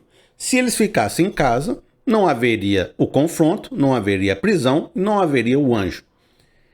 O que eu quero dizer é, Deus não sara uma perna boa, Deus não faz milagre numa perna boa. Para um milagre acontecer, é preciso uma perna ferida, não é isso? Para você ver a manifestação do Deus proverá no meio da missão, é preciso que você esteja lá sofrendo dano, sofrendo adversidade, sofrendo problema. Se você ficar na zona de conforto, você não vai perceber essa provisão de Deus mais firme. Isso é um paradoxo, isso é uma incongruência, isso é um antagonismo de conceito. E você tem que escolher. Se você escolher ficar na zona de conforto, você vai ter menos problema, é verdade. Você vai ter mais conforto, mais segurança, menos dano, e isso já vai ser o seu galardão. Não é isso que você está dizendo? Então, seu galardão vai ser nunca atingir lugares altos, mas vai ser viver em segurança. Quando você quer lutar, quer desafiar, quer implantar o reino, quer fazer as missões de Deus, você vai sofrer mais, é verdade. E você deve aprender com essa luta, você deve aprender com esse problema, você deve crescer nesse problema, você deve aprender a navegar nessa turbulência e talvez pessoas ainda precisem fazer esse processo até aprender direito como fazer as coisas. Beleza? Mas essas pessoas vão viver mais o sobrenatural de Deus do que essas. Ah, eu quero ser da zona de conforto e quero ter a provisão e o sobrenatural de Deus. Então, aí não dá. Ou você quer a zona de conforto, ou você quer a provisão sobrenatural de Deus. Aonde ele se manifesta? É quem está assumindo a bronca. É isso que você tem que entender. Beleza? Compreendido? Agora, a segunda coisa que eu quero falar com você é de que a zona de conforto é uma falácia, certo? Essa ideia de que eu vou ficar aqui protegido, só vou agir quando tiver todos os recursos à disposição, que eu vou trabalhar dentro da minha zona de competência, que eu já faço isso há 30 anos, que sabe que eu não vou me arriscar em nada, que isso aqui é segurança, isso aqui é uma falácia. Existe uma sabedoria nos primeiros anos. Nos primeiros anos você realmente entende que a zona de conforto está funcionando. Você vai lá, fica tranquilo, nada lhe afeta, fecha suas portas, fecha suas defesas e parece que está tudo acontecendo bem. Mas ao longo do tempo você vai perceber que as adversidades, elas não ficam lá no canto dela. Elas crescem, elas invadem seu jardim, elas invadem seu castelo e quando isso acontece, você nunca imaginou que essas adversidades podiam chegar, você nunca se preparou para elas, nunca aprendeu a lutar com elas, nunca desenvolveu a sabedoria que é como se desviar delas, porque estava sempre protegido, desarmado, naquele ambientezinho que você conhecia. Quando chega essa avalanche, ela destrói bagunça de uma forma tal que você não consegue mais se levantar. E a zona de conforto se tornou a zona do cemitério. Vou dar um exemplo. Você estava tranquilo, você via que as empresas estavam tranquilas antes da pandemia e muitas delas diziam, eu não vou ter recurso online, eu não vou ter site online, eu não vou ter serviço online, eu não vou ter venda online. Por quê? Porque eu tenho meus clientes há 30 anos vendendo a minha geladeira, vendendo a minha máquina de lavar, vendendo o meu imóvel, vendendo o meu forno de micro-ondas. Estou aqui nessa empresa, não tenho site, não tenho venda, vou vender só no local físico, porque eu tenho clientes há muitos anos que compram aqui e eu acho que esse negócio de internet é modinha e eu vou ficar aqui na minha zona de conforto. A pessoa ficou na zona de conforto por 30 anos. Há 20 anos atrás, fazia sentido. Há 10 anos tem gente dizendo, bota o teu site, faz as coisas, olha só, olha o que está acontecendo. Não, rapaz, aqui é firme, 30 anos aqui funcionando, vai funcionar por mais 30. Aí vem uma pandemia. E todo mundo é proibido de vender, de fazer, de abrir a loja. As empresas que estavam já online e as outras que estavam chegando, Amazon, Mercado Livre, Magazine Luiza, estão tudo lá vendendo online e você que só tinha uma lojazinha para abrir, não tem nada. O problema lá fora invadiu a sua casa e você nunca teve um site, nunca se preparou, nunca aprendeu como lidar com isso, não tem tecnologia de entrega, não tem tecnologia de estoque, não tem tecnologia de logística, não tem tecnologia online, não tem TI, não tem nada. Quando esse mar invadiu o seu território, você não sabia como lutar, porque nunca se abriu para o risco, nunca se abriu para o desafio, nunca se abriu para a luta. E aí isso te engoliu. E é por isso que você vê muitas empresas depois dessa pandemia que estão super endividadas, que quebraram, e outras que já eram, lutavam no mundo online e se fortaleceram. Porque mesmo na zona de conforto, você está em perigo. Você só acha que não está em perigo. Mas só passa um tempo enganado de que não vai ter essa diversidade, esse problema. Mas aquele inimigo que está lá longe, Uma hora ou outra ele chega na tua casa e você não se preparou com as ferramentas necessárias para saber lidar com ele. Mas o corajoso, ele está construindo. Se ele não parar, se ele tiver resiliência, se ele aprender a lidar com as navegações e mares turbulentos, ele vai estar mais preparado que você que está na sua zona de conforto. Uma outra reflexão muito forte que eu tenho para você agora, preste atenção, é: será que eu não estou experimentando o Deus proverá, o Deus que abençoa na minha vida, porque eu tenho uma luta, e a luta eu considerei importante, e eu me envolvi numa luta, mas não era a luta que Deus tinha para mim? Eu estou na luta errada, eu estou na missão errada? Preste atenção, porque isso é muito importante. Às vezes a gente está lutando lutas que são lícitas, são consideradas por todos lutas maravilhosas, são consideradas boas lutas, e você se envolve nelas, e você diz: olha, eu estou lutando uma luta de Deus, eu estou lutando uma luta certa, eu estou lutando uma luta honrada, eu estou aqui com os meus argumentos muito bem construídos, os meus significados, os meus propósitos. Então, era para Deus estar me auxiliando, porque eu estou lutando a luta de Deus, Deus deveria lutar por mim. Deus é o Deus que abençoa, eu estou implantando esse pedaço do reino, eu deveria ver os recursos de Deus. Isso gera uma confusão na sua mente, por quê? Porque na sua mente está tudo certo, está tudo correto. Eu estou lutando lutas lícitas, boas, agradáveis, reconhecidas. Mas o fato de não ser a sua luta, não ser a luta que Deus tinha para você, torna ela errada, mesmo que socialmente esteja tudo certo. E isso é uma complicação, porque na sua mente você não consegue perceber que está na luta errada. Embora haja muitos sinais sobre isso, a gente, quando conhece as pessoas, vê que elas estão no lugar errado.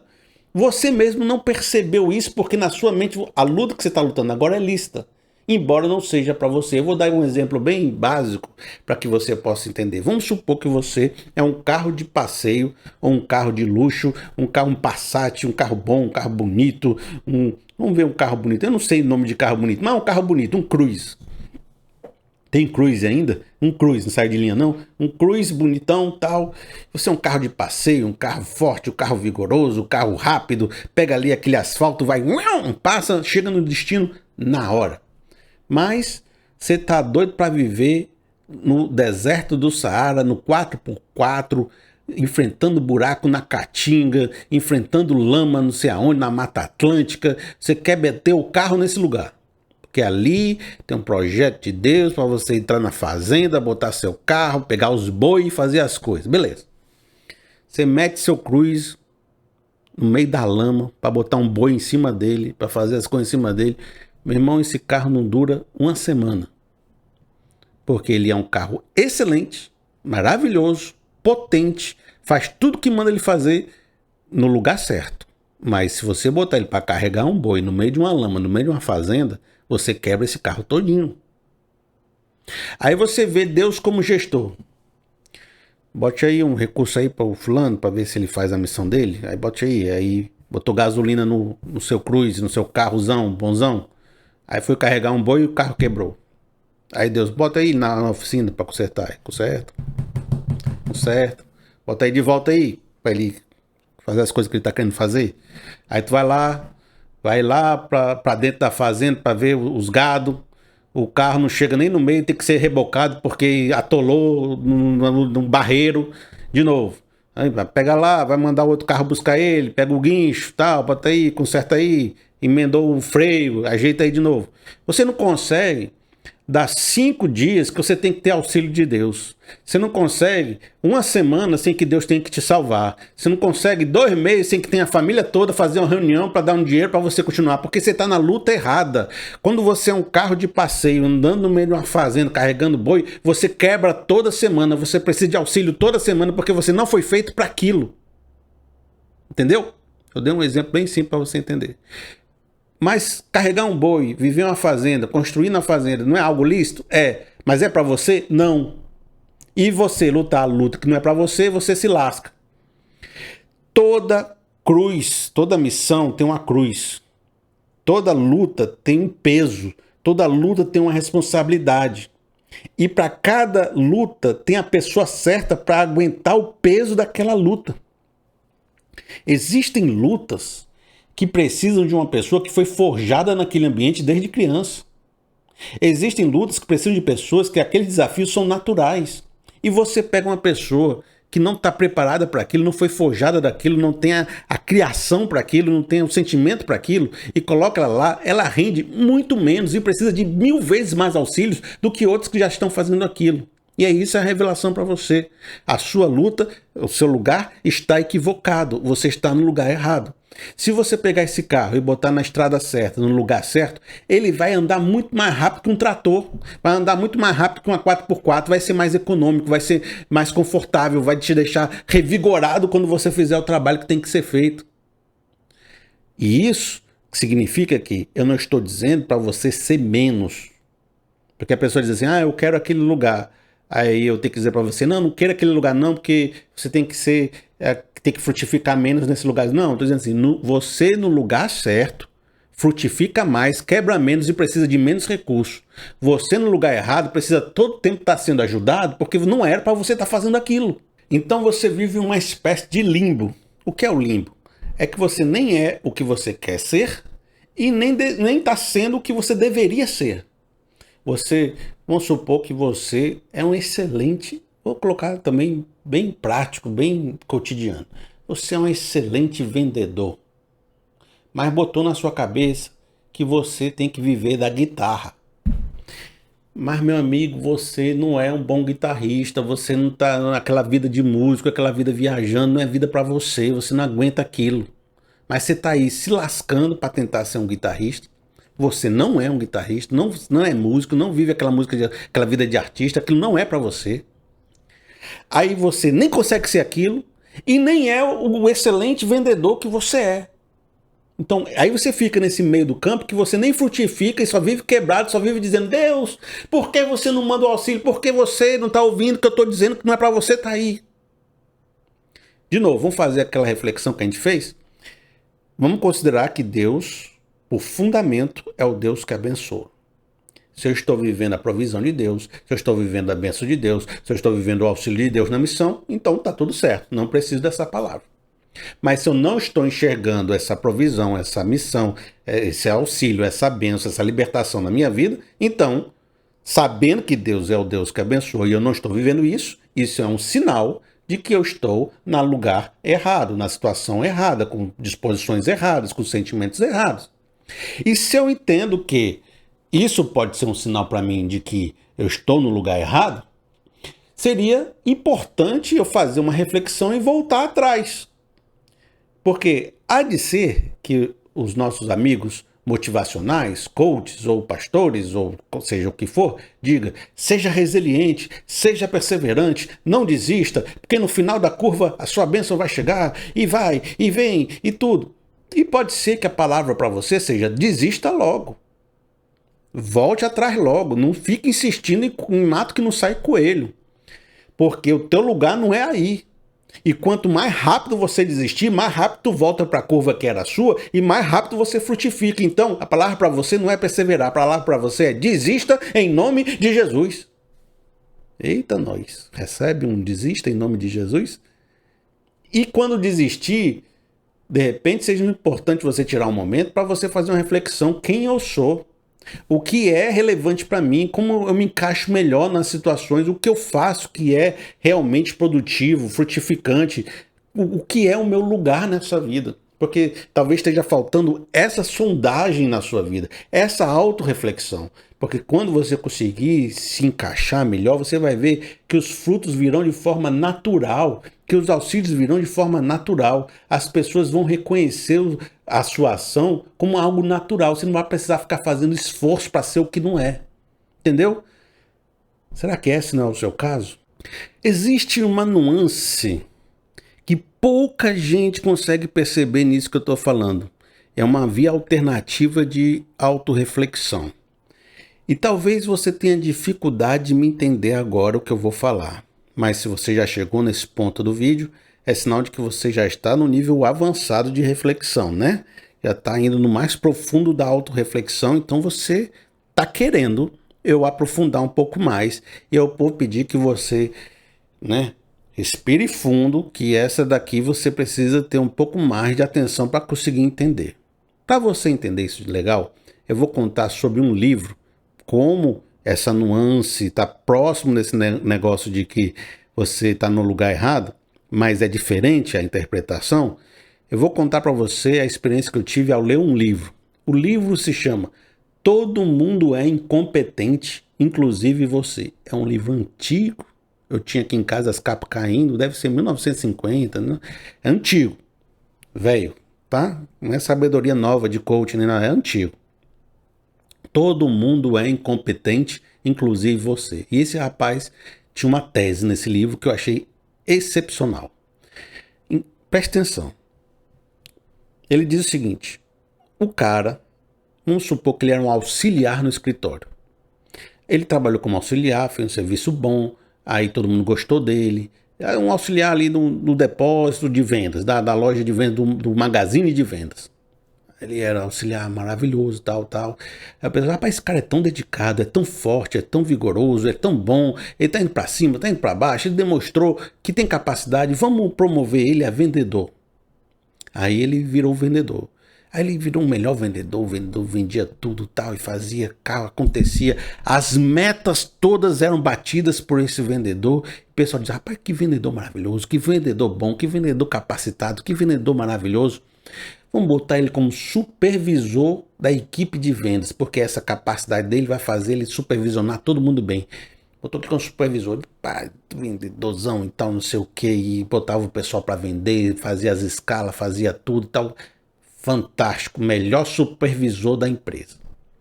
Um dia o chefe quis abrir uma filial, falou assim, quem nós vamos botar como chefão aqui da filial? Rapaz, o rapaz aí, supervisor de vendas, está demonstrando tanto capacidade, você vai abrir ali a filial naquele bairro ali, vamos botar ele lá, vamos supor que ele vira um gestor, CEO da empresa.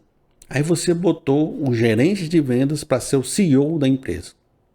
Quando ele colocou ele nessa posição, ele não soube conversar com os fornecedores, não soube, fechar acordos, não soube fazer um trabalho de análise de custo da empresa eficiente, não soube gerenciar os processos, os departamentos que se comunicam com outros, de venda, de estoque, disso, daquilo. Ele se perdeu no processo.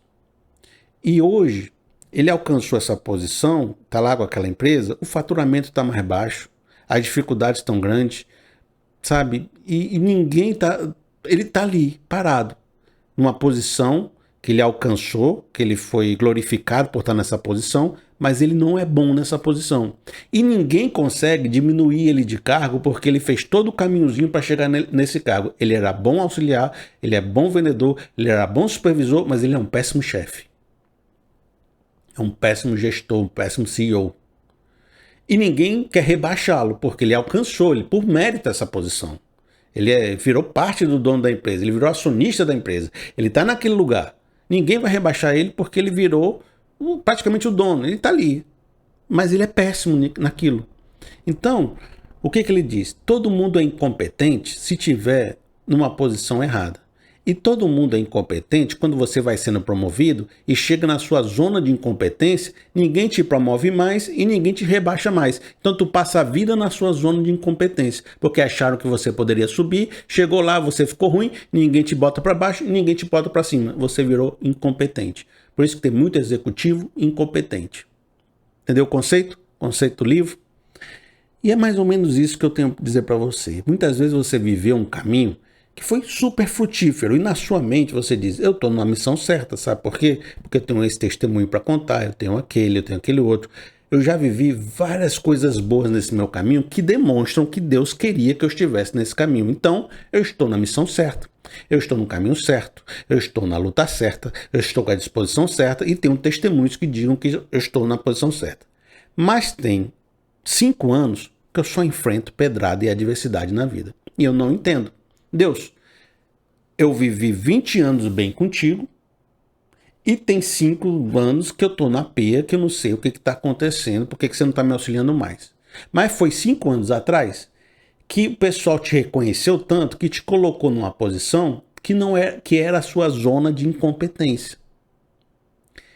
O cara era um excelente obreiro, foram botar ele para virar pastor, virou um péssimo pastor. Mas A ideia do povo era de que se eu levasse esse obreiro a virar pastor, ele seria um excelente pastor, mas não virou. Agora ele sofre como um pastor incompetente, porque a sua zona especial era a zona de obreiro. Há um lugar certo, às vezes, nesse caminho que você está lidando um caminho que é certo para você, mas há uma posição certa nesse caminho que tem tudo a ver com você, e que se você estiver na posição errada, pode ser que você entrou na sua zona de incompetência. E aí, não é questão de Deus derramar auxílio, recurso, capacitação, porque não era para você estar ali, era para você dar um passo atrás na sua posição. Tem um verso que diz em Romanos 12, no verso 3, que diz assim: pois pela graça que me foi dado, digo a todos vocês, ninguém tenha de si mesmo um conceito mais elevado do que deve ter, mas, pelo contrário, tenha um conceito equilibrado, de acordo com a medida da fé que Deus lhe concedeu. Se o seu dom é servir, sirva. Se é ensinar, ensine. Se é dar ânimo, que assim faça. Se é contribuir, que contribua generosamente. Se é exercer liderança, que exerça com zelo. Se é mostrar misericórdia, que o faça com alegria. Esse texto está falando de contexto de dons. E a gente, de novo, por viver no mundo religioso, você quer aplicar isso somente na questão eclesiástica, dentro da igreja, dos ministérios da igreja. De novo, vamos para a nossa mordomia cristã, vivendo na integralidade da nossa vida, nossos dons e talentos e nossas capacitações, nossas missões. Isso significa que Deus também está dizendo para você, não vá além do que você deve ser. Se você tem aquela capacidade X, exerça ela com a melhor capacidade possível, mas não tenha uma visão de si diferente ou maior, ou vá para um lugar que você não está preparado para ir, porque aí você vai sofrer. Você não vai fazer o serviço direito, você não vai frutificar. Olha, eu vou dizer isso com a experiência minha. Uma vez eu estava nessa luta que a gente tem de crescer, desenvolver, de ser da internet, de pregar, de ter que fazer as mídias sociais e ter que, sabe, alcançar um espaço que lhe dê recurso. Tudo isso que eu faço. Prego o evangelho, vejo se as pessoas estão atingindo, tal. Eu estava nessa missão, ensinando e assumindo ministério, assumindo recurso, tal, beleza. Coloquei no meu coração que eu tinha um alvo ali para alcançar, um lugar para estar, uma perspectiva para viver. Aí eu pedi para Deus assim, Deus, me dá aquele lugar, eu quero estar naquele lugar, eu quero fazer aquilo, eu quero estar naquela posição. Estou falando de forma subjetiva porque diz respeito a mim, não a você, mas eu quero que você entenda que eu estava numa posição e queria outra, certo? Pedi para Deus isso, pedi para Deus me colocar naquela posição. Sabe o que Deus me disse? Depois de orar muito, pedir muito, falar muito com Ele, Ele me disse que não ia me colocar lá. Eu fiquei assim, sem entender. Mas por que, Deus? Não seria bom? Não seria produtivo? Não seria legal? Não faria uma grande manifestação? Não faria uma grande obra? Não teria grandes frutos? E Deus disse que não teria isso tudo e que não vai colocar eu lá. Eu fiquei assim, por que Deus não quer me colocar lá? É porque Ele não gosta de mim? É porque Ele não gosta do trabalho que a gente está fazendo? É porque não sei o quê? E eu não entendia muito esse conceito de que se eu estiver na posição errada, eu vou mais me prejudicar do que ser frutífero. E eu tô já na posição que Deus gostaria que eu tivesse. Aí ele me falou, olha, se eu te colocar nessa posição que você está querendo, você não vai aguentar a cruz dessa posição que você está querendo. Está dentro do seu escopo, está dentro da sua missão, mas é um grau acima do que você aguenta. E isso que é Deus falando comigo. Nas minhas orações, Deus fala comigo. Eu consigo compreender, depois das análises, a ideia que chegou. Se eu te deixar na sua posição, sabe o que vai acontecer? Você vai frutificar mais, você vai funcionar sem quebrar, você vai precisar de menos auxílios e você vai ser mais feliz. Presta atenção nesse aqui.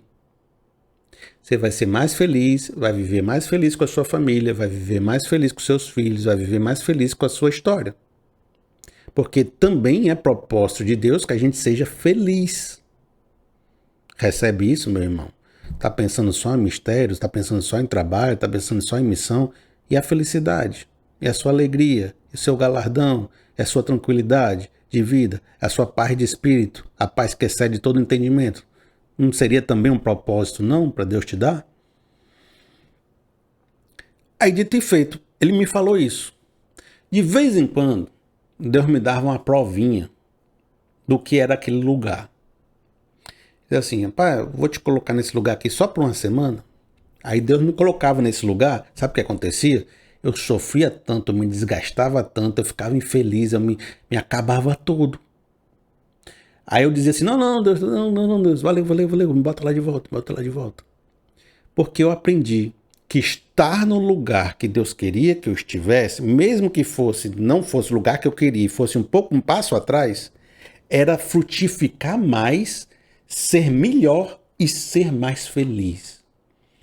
Às vezes, a gente desiste de alguns sonhos que não são sonhos para nós, para a gente ser mais feliz. Porque nesse lugar você será incompetente e você vai sofrer muito. E talvez seja o lugar onde você não vai ver os auxílios de Deus chegando e não vai aguentar a pressão. Mas nós podemos também pensar sobre isso na perspectiva inversa. Vamos supor que você estava nesse lugar, você quis ir para esse que não era o seu e você ia sofrer por causa disso. Mas agora vamos pensar na perspectiva inversa. Vamos supor que você esteja aqui. Você achou que seu lugar era muito mais abaixo do que você deveria estar. Por quê? Porque Satanás acabou com o teu sonho na sua vida. Não diz que Satanás vem para matar, roubar, destruir? E matar não é só matar na facada e matar você, não. Matar às vezes mata o sonho, mata a autoestima que você tem, mata o seu sentimento de achar que você poderia mais. E você se resignou na posição errada. Resignar assim, aceitou o que a vida fez para você, aceitou seu lugar, aceitou o lugar que você deveria estar, que te colocaram naquela posição, sendo que você poderia estar muito melhor se tivesse acreditado mais em você. Então você foi resignado abaixo. Você está numa posição que não está frutificando tudo que você poderia frutificar. E sabe por que isso é um grande problema? Porque se você está nesse lugar embaixo, você poderia muito mais. Você poderia frutificar muito mais nas mãos de Deus. Mas você está aqui embaixo. Porque se resignou no lugar errado, porque alguém matou seus sonhos, seja seu pai, seja sua família, seja a sociedade. Alguém está na posição que você deveria estar. E essa pessoa está no lugar errado. Porque aquele lugar era o seu lugar. E se você estivesse naquele lugar, a sociedade estava melhor, as pessoas estavam vivendo melhor, os frutos estavam maiores, as pessoas estavam mais, sabe? Você estava fazendo melhor para essa sociedade. Essa sociedade está sofrendo porque você não está no lugar que deveria estar. Já entendeu isso? Se você pega um pastor, vamos falar em termos de igreja, todo mundo entende igreja porque vocês são de igreja e vivem igreja, né?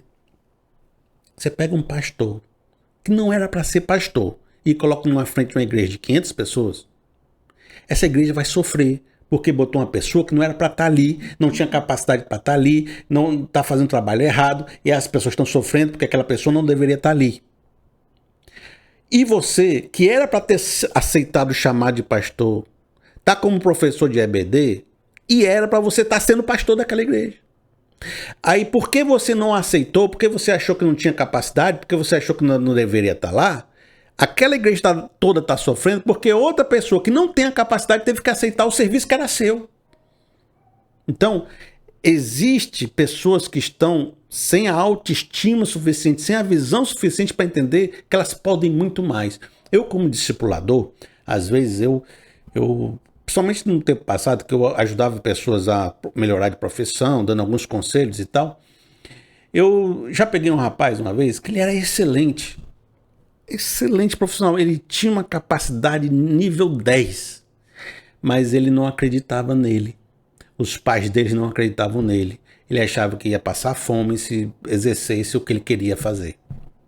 Meu trabalho com ele foi exclusivamente motivar ele, dizer assim, cara, você é bom, você é um diamante, todo mundo vai querer o que tu faz, você é tão bom, cara, acredite em você, acredite, só isso, cara, tenta.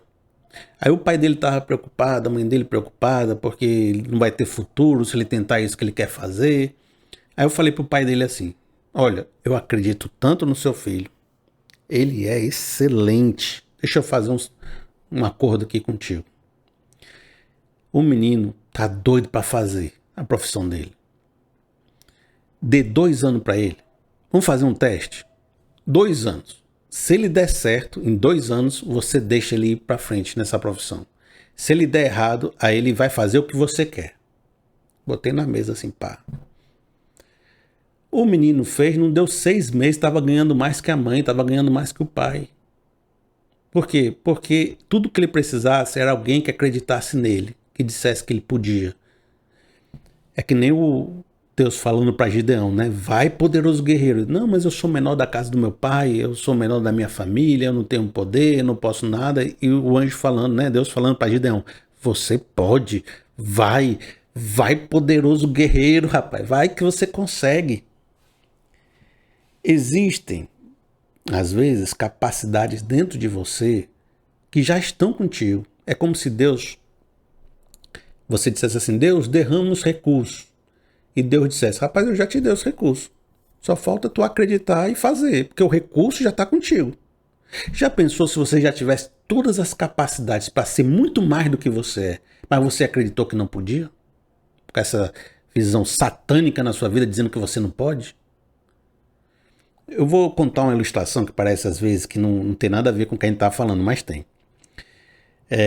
Quando eu era mais novo, eu morava numa casa lá na Joaquim Nabuco, uma outra casa, que não era mais essa daqui. Na época que, bem antigamente. E lá, na época, acho que é 40 anos, 35 anos atrás, vai, 36.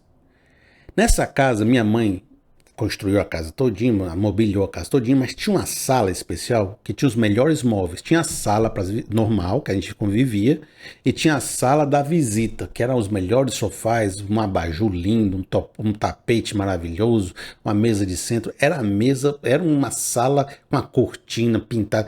É uma sala assim dos sonhos. Mas a gente vivia na sala ruim, certo? Na sala que tinha um sofá mais duro, que tinha ali... E quando chegava uma visita, as pessoas acabavam indo para a sala ruim, que era a primeira sala, ninguém ia para a sala boa. A gente passou anos vivendo assim. Um dia, um rato entrou naquela sala. Aí o meu cachorro entrou lá e foi caçar o rato, e aí tal, não sei o quê. Aí caçamos, e todo mundo entrou e bagunçou a sala, porque a sala bonita, né? Por causa do rato que entrou. Aí, meu pai e minha mãe sentaram no sofá e disseram assim... Felipe, senta aqui com a gente, né? Felipe, João, meu irmão, senta aqui com a gente. E a gente não queria entrar na sala.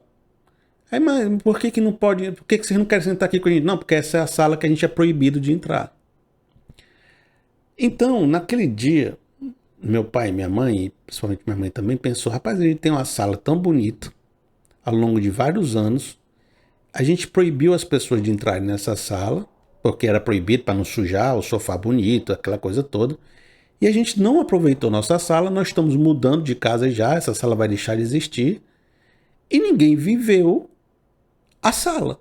Ninguém experimentou a sala. Tinha uma sala maravilhosa lá dentro e ninguém viveu. E ela se tocou disso e estava dizendo para a gente agora experimentar mais aquela sala e viver mais aquela sala. A questão que eu quero dizer com isso é, existe dentro de você muito mais capacidade do que você está usando. Existe uma sala mais bonita do que a sala que você está usando. Existe uma versão de você muito melhor, que Deus já lhe deu essa sala, só que você não está usando. Você colocou uma regra na sua cabeça de que você não pode entrar nela, que você não pode ser ela, que você não pode usar ela, que lá dentro não é para você. Acontece que você já está dentro de você. Você já é aquilo que você acha que você não deve ser, já tá, é só você ser. Em 6 meses todo mundo vai perceber. É só você ser. É só você disser, não, eu posso entrar nessa sala, eu posso usar essa sala. Você já tem todas as capacidades. Deus já derramou na sua vida todas as possibilidades. Só você que não acredita ainda que pode entrar naquela sala porque você criou uma regra burra na sua cabeça dizendo que você não pode. Um Satanás criou na sua cabeça. Talvez a palavra para mim terminar esse momento de hoje seja essa, dizendo, você pode, você já é. Você já tem todas as capacidades. Deus não precisa derramar capacidades. Ele já derramou. Só falta você entender isso e acreditar nisso. E entrar na sala que Deus já construiu para você. E viver uma vida melhor do que você está vivendo, porque você não acreditou que tinha... o seu lugar era aquele. E retirar o ser sofrido que está lá, carregando uma cruz que não é dele e prejudicando todo mundo, e assumir o seu lugar de direito e fazer a obra que você tem para fazer. Receba essa palavra em nome de Jesus. Eu vou ficando por aqui. Eu espero que você tenha conseguido assistir esse vídeo até o final. Foi um vídeo mais longo, com altas reflexões, né? Se você não conseguiu acompanhar tudo, vá lá depois no nosso canal de cortes, pega ali os pedacinhos especiais e você pode de repente se empolgar para assistir o vídeo todo de novo. Se inscreva no canal, compartilhe o vídeo, né, com seus amigos, aperte aí no botãozinho de curtir para que você possa ajudar aqui na plataforma do YouTube esse vídeo ficar mais forte, mais vigoroso. Se você quiser me apoiar com algum recurso, fazendo uma oferta, dando dinheiro para minha sobrevivência, para meu sustento, você pode fazer um Pix para pr.felipeseabra@gmail.com, pr.felipeseabra@gmail.com. No mais, que Deus te abençoe profundamente. Até o nosso próximo vídeo.